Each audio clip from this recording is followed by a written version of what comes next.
I appreciate it, and I know you're going to do well with it. Thank you very much. Thank you, Mayor.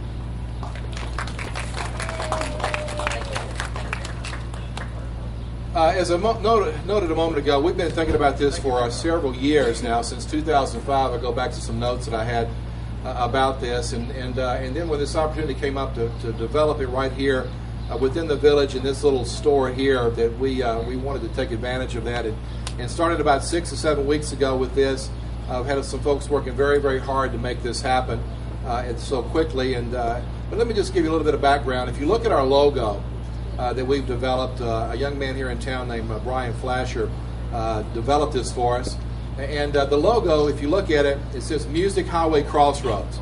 A little bit about that. As you know, a number of years ago, the state legislature officially designated I-40 as Music Highway between Nashville and Memphis. And of course, Jackson's nearly midpoint between the two, beautifully located there along Music Highway.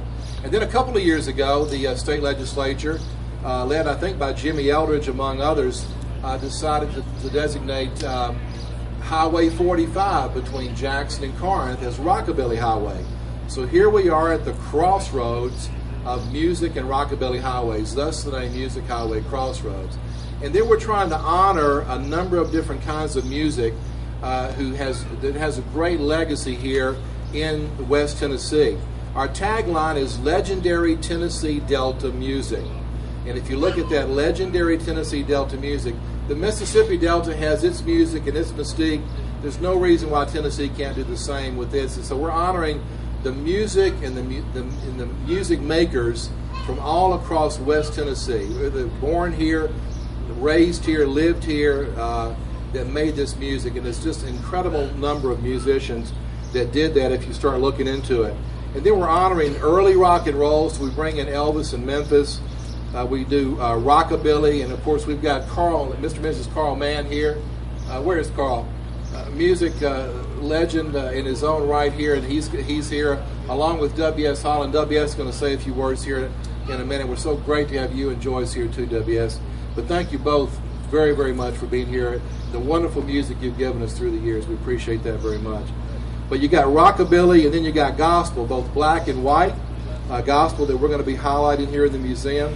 Country music. You think about Eddie Arnold coming from Henderson and getting his start on radio here, and many others. Rhythm and blues, bluegrass and old-time music, just like the old-time music that's done here every Thursday night. About 70 musicians gather all around. And then if you look at the signage here on the front, it says store. This is going to be a retail store dedicated to music. Everything in here has to be music themed, and we're doing a lot of things that are going to uniquely brand Jackson with the music.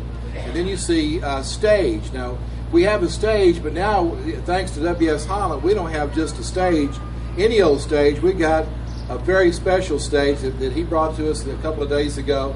It's a stage from the old honky tonk here in Jackson, the El Rancho Club, that Carl Perkins and his brothers got their start on back in the late 40s. And that stage is right here today that local musicians are going to be playing on, that he has loaned to us, and we thank you so much for that. That's very exciting, very exciting. And then it's going to be a studio. We have a small room that we've developed that Steve Patterson's going to be working on. That is working on now. We had our first person go through yesterday. You can produce your own personal record. You sing a song and produce your own record, walk out with your own record in a small studio here. And then stories. Now the stories are to come. The stories are the exhibits. It's the museum component of what we're doing here. That's phase 2. This is phase 1, that's phase 2. You'll see some exhibit panels in here where these stories are going to come to tell the stories of the music of the West Tennessee Delta region. So those are coming very, very soon. Be watching for those. We may figure out a way to have another celebration and dedicate those as well down the road. So great way to have you back. So that's what this is about. Like food, music is something that brings people together in a very special way. And we've got such an incredible heritage here in a music of West Tennessee Delta region, and we're going to just showcase that music in this place and hope to keep growing and growing as time goes on. So thanks for being here. Now, what I'd like to do next is introduce you to a very special man that we just feel very privileged to be working with. Steve Patterson, many of you know him. He's been here most all of his life. He's a legendary local musician, great talent, highly respected, loved by all, and we've got him as our manager for the museum. I'm going to ask Steve to say a few words. Steve Patterson.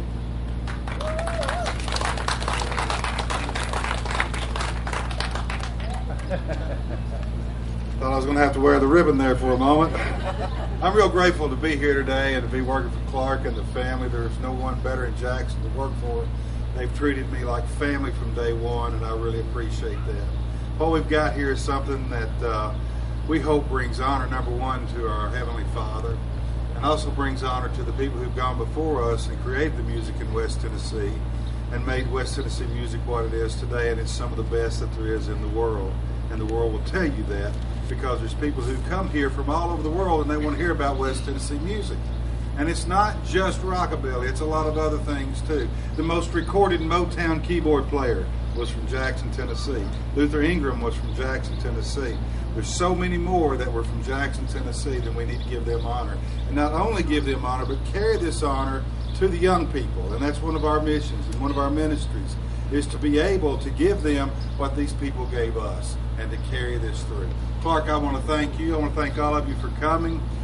We want you to enjoy your time here. Come by anytime. Friday night, Saturday nights are playtime. That's when people come in and grab a cup of coffee, sit in our brand new chairs that are so comfortable. And I'm going to find one here in a few minutes and just sort of put my name on it. But Friday night, 7 o'clock, Saturday night, 7 o'clock. We have local entertainment. People will be coming in. People out of the woodwork, and I think it's great. People are calling me every day. I want to play there. I want to play there. You know, I have to tell them, I say, well, now we don't pay you anything, but maybe it doesn't matter. I want to play. So it's not about the money, it's about the passion. And we're going to encourage these people. We're going to try to send them wherever they need to go to make it big. And to make it big means to make a mark in someone else's life these days. So we thank you for being here. Thank you, Clark.